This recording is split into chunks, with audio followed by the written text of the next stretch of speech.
Quartz crystals have been used as components in technology for years, but now minerals and stones are used as tools for enlightenment and self-awareness. I'm here with a crystal expert, Margaret and Lembo, to share with us more about these special stones and their properties. Margaret Ann, thanks for being here. Oh, thank you for having me, Kristen. So you've set up quite a beautiful display here. Is there any method to how it's arranged? Actually, I started with the idea of it just looking attractive and pretty because I feel that working with gemstones is all about focusing awareness and attention.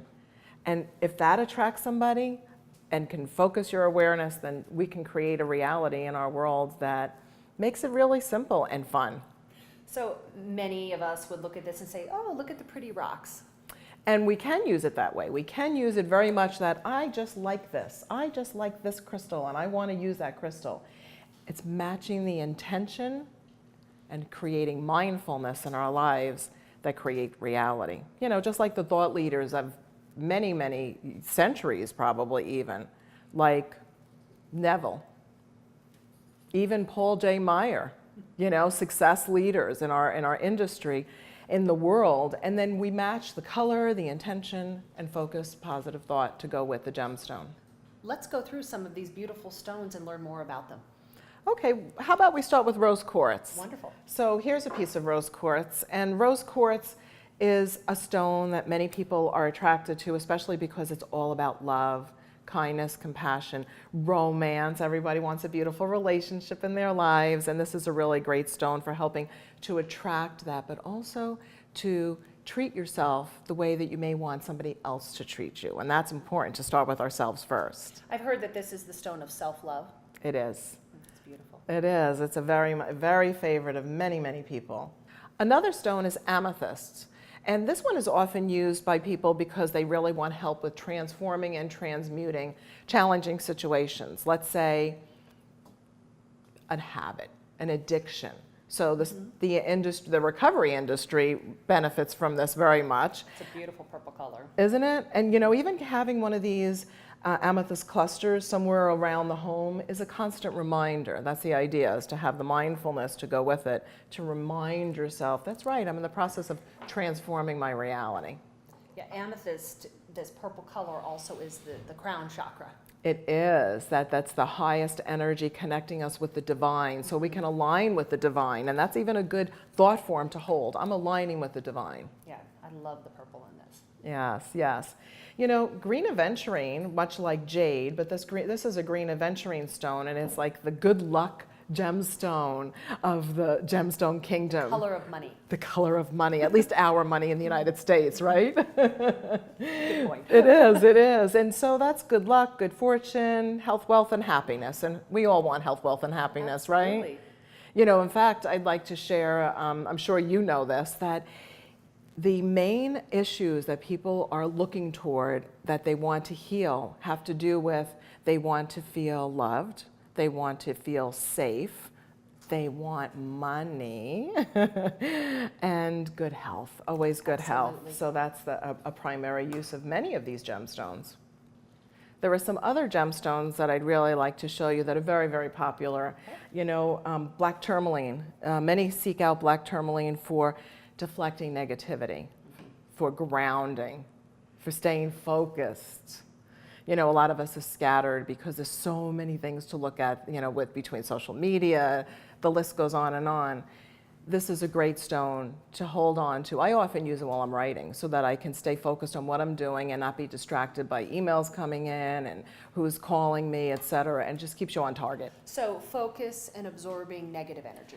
Actually deflecting. Deflecting. Deflecting, so that we don't even have to. Yes, it is a shield. It's a good shield, you know.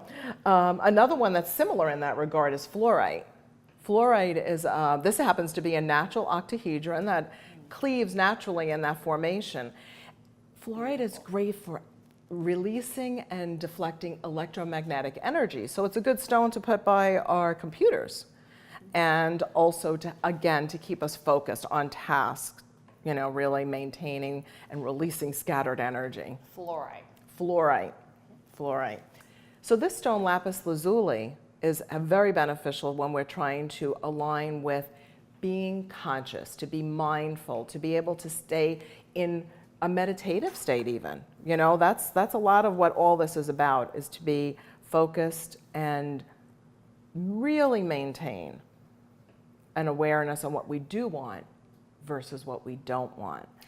Now, I know that this stone, lapis, is found by archaeologists in ancient temples. It's been found in Egypt and other sites. So this is a stone that has been used for both jewelry and architecture for many, many years. Yes, it has been. And in fact, we still use it, obviously, today in jewelry. In fact, I brought with me my favorite lapis lazuli ring. So on a day that I might want to go ahead and be aligned with focusing on being able to communicate well, I dress with consciousness. I make it my intention, I want to wear this particular ring. So every time I glance down, I recall, that's right, I can stay focused on this task at hand, or I can communicate with grace and ease, you know? So when we wear crystals as jewelry, we have a choice. We can wear it as jewelry, or we can wear it with intention. We do have that choice, and why not have the intention is the way I look at it. Why not add the design feature, whether it's in our beautiful surroundings, like this beautiful countertop, or whether it's a piece of alabaster that we go into every day to get our jewelry out of, or we just have it on our desk as a beautiful piece that we have so that we're set up with a reminder while we're working. So this could be laying on top of a pile of papers that is our next task at hand. So when we're working with gemstones and crystals, aside from just liking the color, how do we choose the ones that are right for us? You know, I really feel it is about liking the color to start out with, or the design or the style. Like, so someone might be more attracted to a point. Another person may be more attracted to something that's round or a heart shape. I believe it's all about whatever you're naturally drawn to. And that's what I've observed over the years, because it's been quite a while I've been working with gemstones, and I've noticed that people gravitate to what they need in their life. And once they read about it in a book, or they look it up on the internet, however they look around for why am I attracted to this, they find out, how amazing is that? How cool is this, that I end up, that it's exactly what I was looking for and what I need in my life to help me create the reality. So do we wear crystals? Do we meditate with them? Do we put them in our bookcase? I mean, talk to me a little bit about how to integrate the wisdom of crystals into our everyday life. And it's everywhere, exactly what you shared. So you can have them on your desk, like I mentioned earlier, with like a place that we just put it on top of a pile of papers, in our bookshelves. We can also put it on our nightstands, in our pillowcase. That's really a fun thing to do, is to put it in the pillowcase and then see what dreams arise throughout the evening. And when you wake up, you can use that as a tool for awakening your own awareness and being mindful. People put them in their bras, in their pockets, in their briefcase, and also even in your change purse, you know, to manifest more money and prosperity. And when we're working with crystals, and I know you've written a book on this very topic, are there some affirmations or specific words that we can use to enhance their effectiveness? Absolutely. In fact, that's the main premise of my work, so I appreciate that you brought that up. So let's say we'll use an amethyst. Okay. We've spoken of amethyst, and so let's say there's a pattern that is in one's life, and you want to change it, you want to shift that pattern. So every time you look at it, you can hold the thought, it's easy for me to transform my reality. Every day in every way, I get better and better. Another example, let's say the green aventurine that we say, this is in your pocket. Every time you happen to touch it in your pocket, or when you pull it out in the evening, it reminds you, I am lucky in life. I am prosperous. I have plenty of money and plenty of people who support me in my life. And so by forming those thought forms, because thoughts create reality, as you well know, then this is just simply a reminder for mindfulness to bring back to awareness what you do want. So I noticed when you were speaking those affirmations, they're in the present tense, as if something's already happened. Yes. So even if you feel like you could have more prosperity in your life, that you speak it as if it already exists. Versus saying something like, I want more money. Yeah. You say more like, I am so grateful for the abundance of my life. I know that there are many people in my life that assist me and support me with everything that I do. Absolutely. So one of the things that I love about how you've set this up is that we can use certain crystals with other crystals.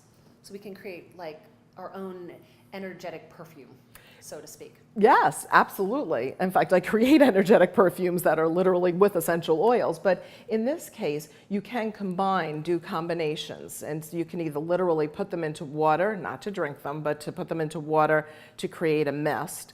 But also from the standpoint of just laying them out. Now, I've created something pretty here. It's like a grid, you know? So who doesn't like looking at a pretty grid? I do. But let's say in combination, this row right here of the green stones with yellow stones and this beautiful clear quartz, very special clear quartz crystal, these would help one align to speaking your truth, being careful in how you protect or set up your boundaries, and so that people, you know, respect boundaries, and also invite more prosperity and ease in communication. Wonderful. Mm-hmm. Margaret Ann, thank you so much for being here with us and putting together this beautiful crystal display. And I know myself from working with crystals that they work and that they're a lot of fun. They are a lot of fun. Thank you for having me. I appreciate it. Absolutely.